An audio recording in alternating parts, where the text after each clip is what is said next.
Good afternoon YouTube and welcome back to the channel. And on today's episode we'll be taking a look at some diagnostics equipment from CGSULIT. Now this is their SC530 and they kindly contacted me, said look, we've seen your channel, you obviously tinker with a lot of old BMWs, probably had a few fault codes. We've all been there with the BMW bong, haven't we, when that dreaded fear sinks over and you want to know what it is. And they said to me, look, we're going to send you out a kit. You don't have to like it if you don't like it, we just want an honest review on it. And for me, that's the best way to do it. So in today's video, we'll give it a go and see how it compares to BMW's IMPA software. So straight off the back, looking at the equipment. Well, it comes, like I say, in the unboxing thing that we showed in the intro there, the cable, the USB cable, the actual handheld unit. And it's a nice compact size. And for those that have followed the channel in the past, I use the BMW IMPA, which you have to run on an old Windows laptop. It's big, it's bulky. And when I'm halfway around Europe and you get a fault light, 9 times out of 10, you're not going to have your whole computer with you to be able to diagnose it. Whereas at least with this, it's pretty cool that it fits in the glove box. It's nice and lightweight, but we're going to find out today, is it worth it? So what my thoughts are, because I've got no faults on the car at the moment, is I'll set off, well not set off, but I'll unplug the passenger seat, which will trigger an airbag light on the car. And that's normally quite temperamental with cars that have had seat swaps, or if you've got a loose connection under there. And when that comes up, it bongs all the time. I remember when I installed the M4 seats and I had it on, it drove me absolutely mad. And the problem is with the airbag light, it can't be just turned off with most cheap generic OBD readers. So we'll see today if the SC530 obviously can tackle that, and we'll have a look what other parameters it can do as well, because it's claimed to do live data logging, which is always handy if you're looking for issues or running problems that don't initially flag themselves in the history of faults. So yeah, let's get underway and see what it's all about.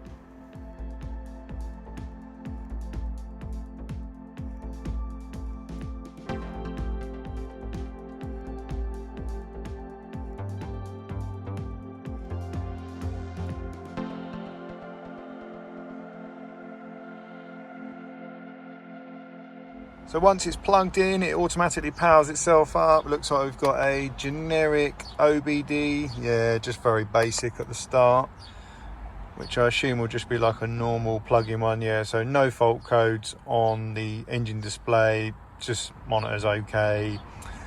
Very basic. What you'd sort of expect with a very generic OBD code reader. And then you choose the BMW one because you've got to spec which software you want on it. And then we're BMW, we're definitely not Rolls Royce. It'd be nice if we were. Smart VIN. I'll cover that up, but yeah, that's showing my VIN. So F3 for completed. Okay, so there we go. E92, M3, S65 engine code, European, 2011. Vehicle identification number. We're happy with that.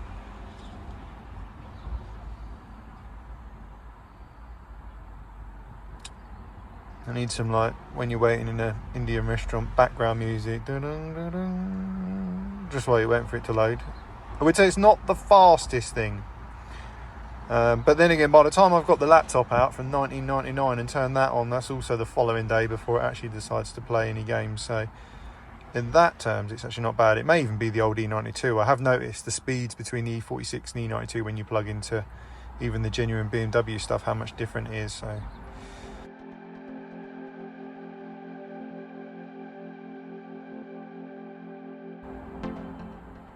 there we go, diagnostics, yeah, quick scan, yep. There we go, it's running all its checks. So we'll see if anything comes back. First one's good. So this is interesting, looking down at fault number 12, we've got seat module. Now, anyone who's watched the history, or if you haven't, I'll explain. I've installed the M4 seats, but what I have done is I've deleted the runner on the driver's seat, and last Sunday my partner took the car out and look, it's actually picked up the drive for the seat adjustment not being there. So it's obviously working really well at reading all the genuine BMW codes, because that's just literally because that switch down on the side of the seat only works for up and down, backwards and forwards. I've never had that come up before, but it's the first time that those buttons have been played with, because I know the seat doesn't go backwards and forwards. So let's see if we can just clear that.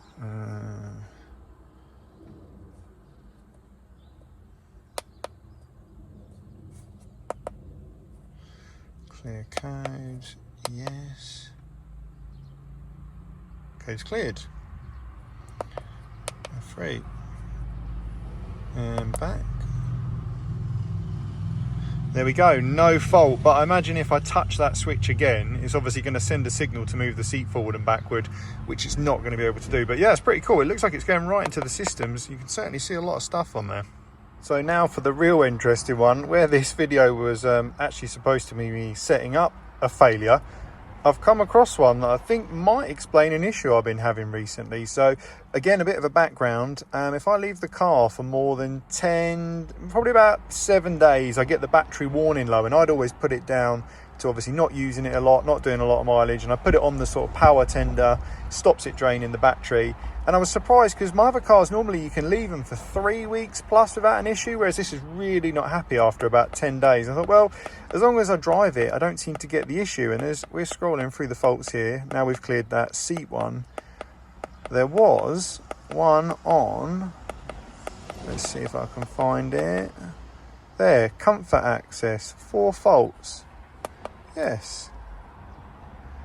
Read the codes, yeah. So I've got a fault with the comfort access door handle apparently draining. I mean, I thought I'd coded that off because I don't like the comfort access after I had the car stolen, but that's interesting. So maybe that is actually just a battery drain that's occurring as a fault with the door. So I'm definitely going to need to get that looked into. But yeah, good work, CGSULIT. That's something I wasn't even looking out for. Brilliant. But we'll carry on and do the test anyway with the airbag.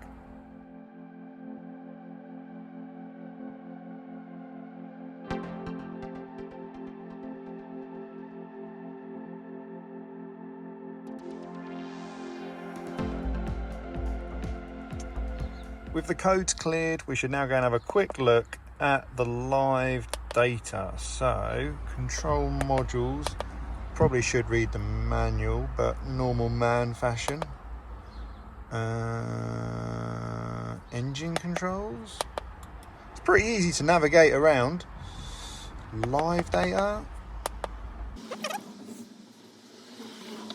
And while we're waiting for that to load, something that would have been handy, and I know you can find it in the hidden menu, but it's things like water temperature, because as we found out with the E92 M3, the thermostats stick open. You've got no temperature gauge for water on the dash, only oil, so you don't know it's faulty other than it taking 20 minutes for the engine to heat up. So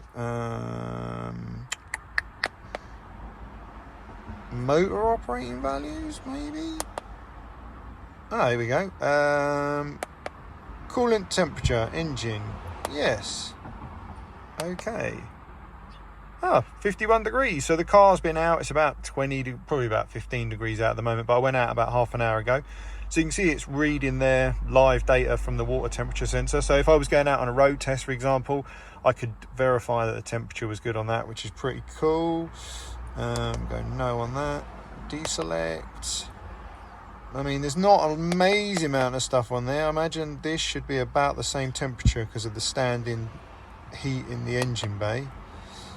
Air intake temperature, okay. Yeah, so it's pretty cool. There's a few bits on there for that. I wouldn't be blown away by the live data. I mean, the M cars are pretty good anyway with having the oil temperature on there, but yeah, not too shabby at all. And like I say, that would have helped me a while ago when I was doing the thermostat change to check on it. So there is, just having a look again, going back to that, more live data settings. They're just not in the normal main motor operating one, so you can check all the stuff. Oxygen control, so I assume you could do like lambdas. Yeah, you can check all the lambda sensors as well, the live data on those. So yeah, pretty handy bit of kit, like you say, just to have in the glove box, especially compared to the big old bulky laptop. Whether it would replace the laptop for coding, I don't think so, but yeah, it's certainly cool to have. And like now with the Euro trips, it'll always be in the car with me. Guess while we're here, we should have probably not the most exciting video, but let's have a look at active tests next. So we've got fuel injectors, let's not turn those on. Electric fan, that sounds pretty safe. Electric fan, yes. Activate. Activation completed. Oh, there we go. Hopefully you can hear that. turn.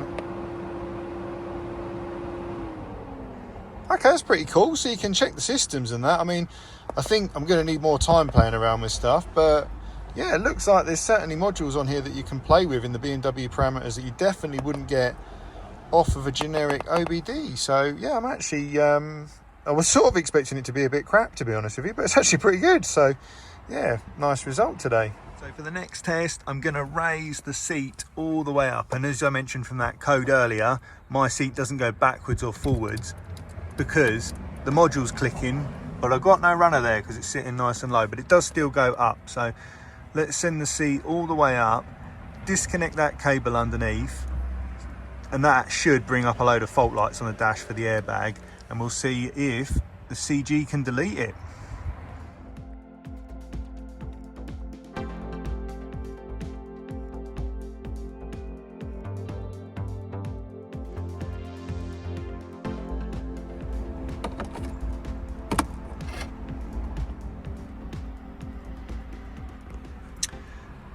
So as you can probably see, I've got the fault restraint light on. So what I'm now going to do is go back underneath the seat, plug it in, and from past experience, this does not reset the issue. So you have to either take it to a dealer or a specialist that can plug it in, and that can soon add up to literally the cost of the system, especially if you went back to BMW. It would actually be cheaper to plug it back in and just buy one of these. But let's plug it back in and turn the ignition on and off and see if that fault clears by itself, or we are actually going to have to rely and see if the CGSULIT can clear the fault for us. And just like magic, the seat is plugged back in, ignition back on, seatbelt butler. Oh, there we go. Yeah. Oh, that noise just sends fear into any BMW owner's heart. And like you say, even when it's just 3 degrees outside and it triggers for frost. But yeah, we've got that on. It's plugged back in. Let's see if we can turn on the OBD reader and clear that.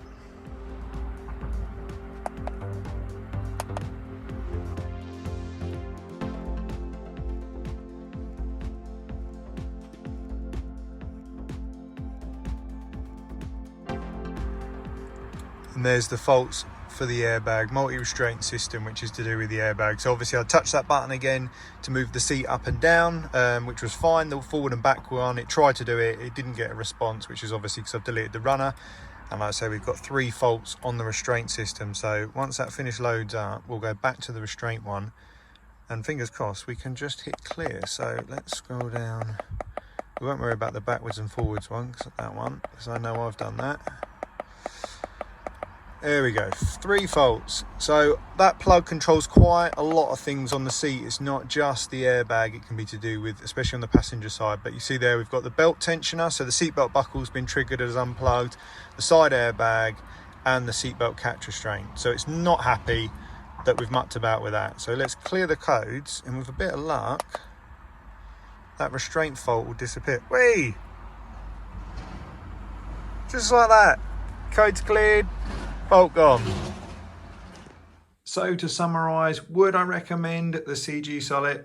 Yes, I would. I've actually been, as I mentioned in the video, quite impressed with how well it's worked today. And it comes with the little travel pouch as well.